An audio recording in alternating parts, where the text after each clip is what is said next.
Hey, what it do, y'all? It's your boy E2 Blue coming back at you again. I got my man. I want a Pop-Tart. Yeah, he wants a Pop-Tart. He has that. Here. I got my man, my main man with me, my son, on Father's Day. So happy Father's Day to all those fathers. It's for Happy Father's Day. Yes, happy Father's Day. Happy Father's Day to all those wonderful fathers out there that's doing it up. I got my Dope Black Dad t-shirt on. Woohoo, Daddy, it's wonderful. Yes, it's wonderful. And yeah, I just want to talk a little bit to you guys. I know you guys are looking at me like, what you do to your hair? Well, growing my locks back. So, you know, starting that process all over again. So, yeah. Daddy, you're really your locks. Yes, growing my locks. Yeah, but he don't remember that he wasn't alive when I had my locks before. That's crazy how long ago that was. It was literally like over 5 years ago that I cut my hair originally. Crazy. It's crazy. But I want to talk to you guys real quick about the state of the Dallas Cowboys right now. This offseason so far, just analyzing things from OTAs, from minicamp, and for Father's Day. yes, and what to look forward to going into training camp, right? So we talk about this defense, right? And a lot of people are like, well, we lost so many guys. How are we going to be better? Well, have you ever heard of addition by subtraction? No, for Father's Day at church. Yes, we're going to church. Have you ever understood the saying addition by subtracting? So yes, you lost Dante Fowler on that defense. You lost Dorrance Armstrong. You know, in the offensive line, you lost Biotish, but Biotish was weak as a center. You know, let's keep it 100. The addition of Cooper Beebe will make you feel much better about the fact that he's gone.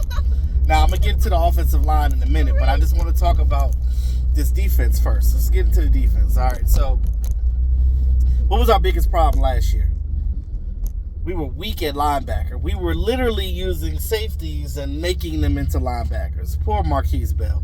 Like, you know, bringing him down into the box, trying to make him play linebacker. Like, you know, that's not how you do things. Like, as much as I like Dan Quinn, I will always respect Dan Quinn, but it's just certain things, like, you knew that wasn't working. Like, I don't understand why you didn't fix that. Why'd you just go out and get linebacker? You had an opportunity to get, you know what makes me mad? We had an opportunity to get Bobby Wagner before he signed with the Rams again last year. And then now, he's with the Commanders with Dan Quinn. So if that was the case, if you wanted to come to Dan Quinn, why did you just sign him when you were here? You could have had a nice linebacker then. That's the part I don't understand. Like, I know that a lot of fans right now have a bitter taste in their mouth because of that Green Bay game. I know I still do as well. But it'll go away once the season starts because it'll be a new year, new me, you know. I'm excited for training camp to see these guys battle it out and see what these guys can do. What I love about what's going on right now is the fact that Mike Zimmer is in here and he's no nonsense. The old regime is gone, so a lot of these veterans don't have preference. So these young guys that step up, if you step up in Zimmer's defense, you're going to play.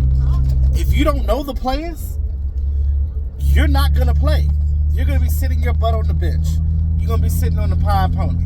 So with that being said, I'm liking what I'm seeing right now. We're getting the discipline aspect on this defense that we were supposed to have. Everybody gave Dak so much crap about, oh, Dak can't do this, Dak can't do that. But understand that defense, you know, although we had a lot of interceptions and things of that nature, that's cool. That's great for pad stat. But it's what you do with that, right? Because if you're still getting the ball ran up the gut on you, it's nothing you can do. The only thing that I'm really worried about right now is defensive tackle. Is Mozzie going to get better? Are some of these younger guys that we got going to step up? I know that the way Steven and Jerry run this team, you know, they're probably going to be looking at some guys that get cut off from other teams, you know, during training camp and during the preseason. So we'll see what happens. But it's kind of cutting it close. I lost my twisted chocolate. Oh, because you ate it all. There's no more left.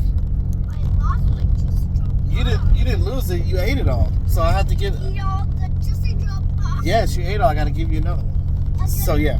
I gotta get push pop gummy poppins. But yeah. So, like I was saying, you can't hedge your bets on that. So you're gonna. So what I'm liking now is these young linebackers that we got. Maris Littlefowl, coming in here and already showing the grit to want to work, right? The fact that he's like, I'm gonna do it. I'm gonna prove myself.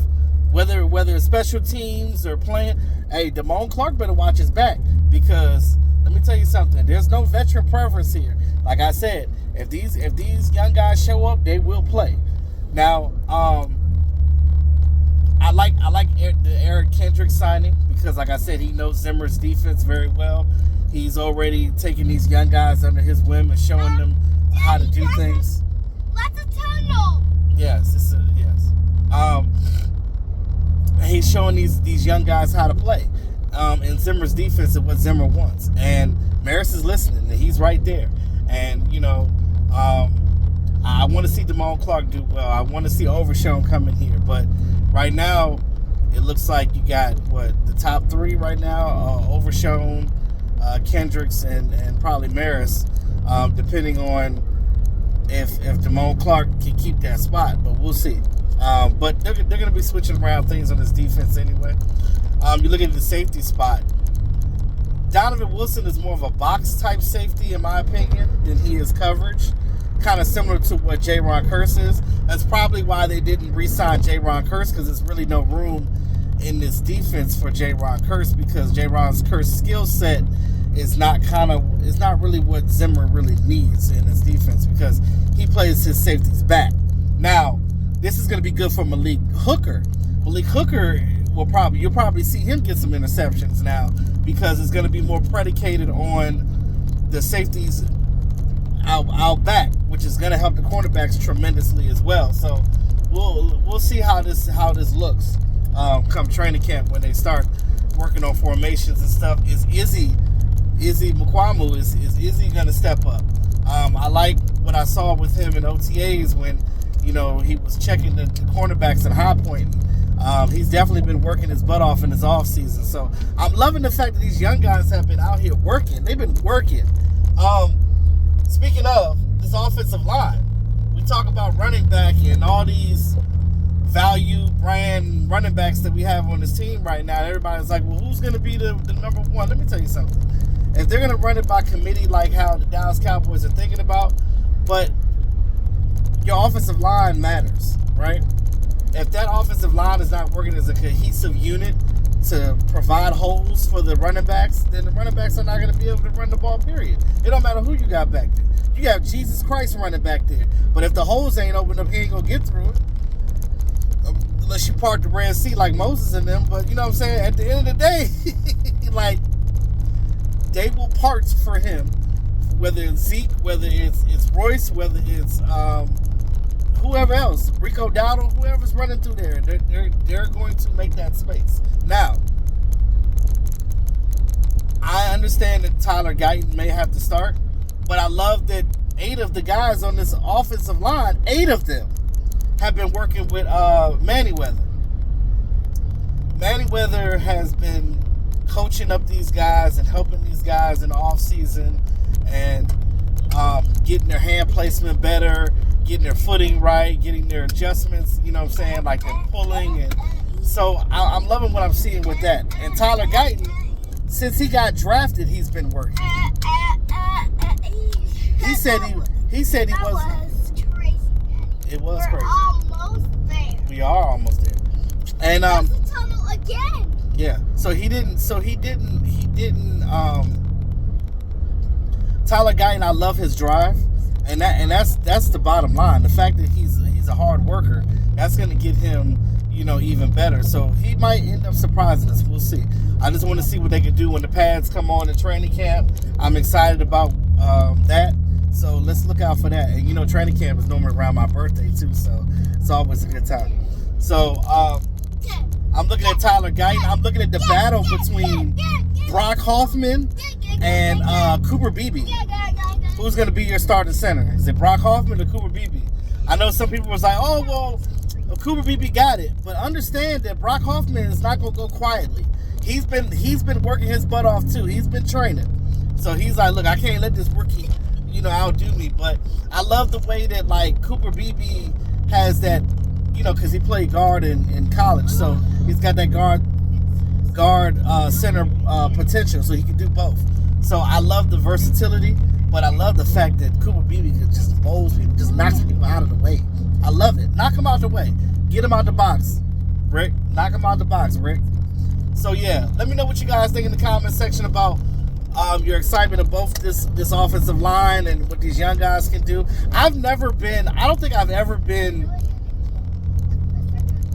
excited to look forward to seeing a draft class than I have this year. Not because these guys are just super, just whatever. It's just that their drive. It just seemed like they coming in with a great attitude. And when you have a great attitude, that's half the battle. Because that means that you're teachable. That means that you're willing to learn. You're eager to learn better. So that's what I'm looking at right there. And let's not forget about Ryan Flournoy. He's out there getting it too. So he's battling Tolbert. So Jalen Tolbert got to watch his back too, because he got Jalen Brooks and Flournoy on his butt. So he's gonna have to watch himself. So I'm loving it. I'm loving the competition. I'm loving that these veterans, they're putting pressure on these veterans to do better. So I think that the team will be better this year. Like I said, I just need to figure out what we're gonna do with defensive tackle. That's the only position right now that I'm kind of leery on right now. Everything else, I'm not worried about the offense. The system is already there. Dak's going to have his guys straight. And I think this offensive line is going to be better once they get solidified. So, yes, it is. So with that being said, man, happy Father's Day again to all the fathers out there. Happy Sunday. And, yeah, blessings. Peace out.